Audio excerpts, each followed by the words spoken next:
The Community Education Channel presents Community View, a closer look inside community issues that matter.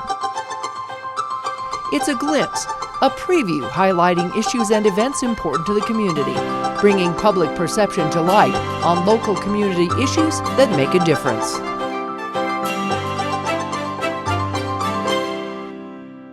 Hello and welcome to Community View. I'm Melissa Anderson.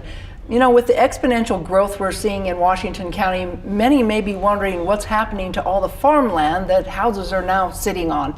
With us today to talk about protection of agriculture in the wake of the growth is Niki Hancock, Director of the Washington County Agricultural Development Committee. Welcome, Niki. Thanks for having me. Now, this is a new committee. Tell me when it was formed and why. It is. Well, you know, it's something that we've been working on for a couple of years, but we were actually able to make it official about 10 months ago with some funding from Washington County and with the UACD, which is the Utah Association of Agriculture Conservation Districts.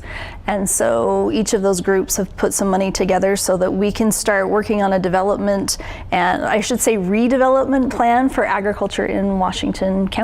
So some of the concerns are just that some of the farmland might be getting used up. Absolutely, you've hit the nail on the head, and you know, my family comes from an agricultural background. I grew up in Washington Fields when it actually was Washington Fields. There were 8 homes out there, and if you can just imagine, I mean, I don't even have a way to estimate how many homes are out there now. But yeah, so we see these pressures happening around land use, around water use, and agriculture is one of those things that if you don't do something to protect it and you lose it, it's kind of gone forever. And so there was a need that we saw to try to develop some resources for those who still have an interest in agriculture, and particularly to make it economically viable. So what do you hope to achieve? What are the goals and how do you get there? Well, there's really 3 main things that we're focusing on. First of all is creating marketplaces so that the people who are currently producing agriculture right now have a means to get what they're producing into the hands of the people who would like to buy it. We're really seeing a new renaissance, I think, across the country for people who are more interested in locally grown produce and organic and things that where they know where this came from. They know the growing methods by the people who made it. They know what they're getting, and so marketplace development is huge. Creating those connections and those networks so that people know how to do that, and I'll talk in a second about how we're going to start stepping that out.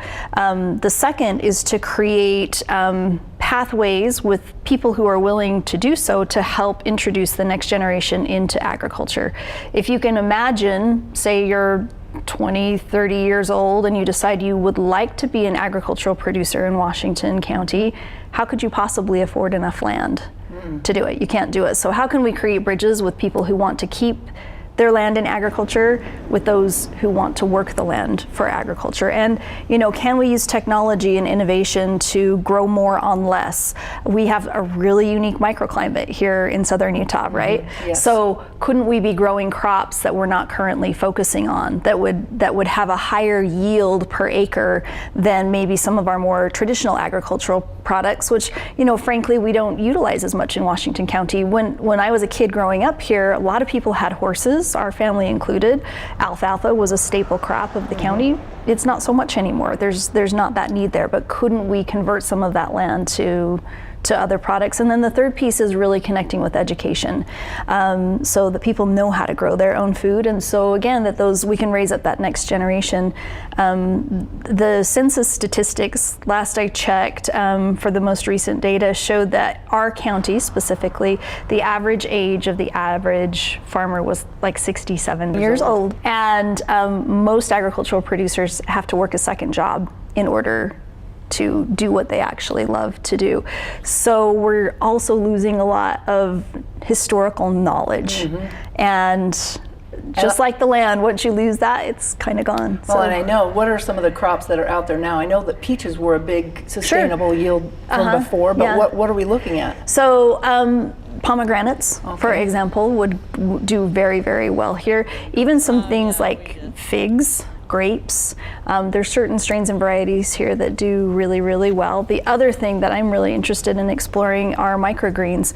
We can grow things very, very quickly in this heat, and those have a lot of nutritional value, and they're really high per pound value.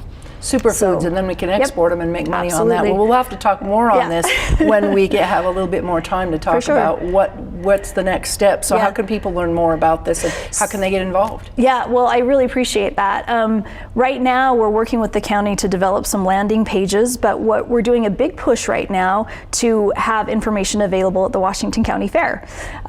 So where we're really trying to bring all the communities together at the fair to highlight the best of the best. We're going to have an agriculture component to that, and we hope by that time to have a directory that's put together so people can walk away with a digital link at that point, but also something in their hands where they can look all across the county and know what products are already being produced. And maybe some seeds in their hand to Wouldn't walk that out be and so cool? go plant your own. I love that. Great idea. I love it. Okay, thank you for sharing, and we'll be doing more on this as it develops, and we don't want to lose all of our land to housing, so thank you so much for what you do. I really appreciate it. We'll hear more from you. Thank you very much. Sounds great. Thank you for watching, and if you want to help out, maybe just give the county a quick phone call or go to the fair. All right, thanks for watching. Have a great day.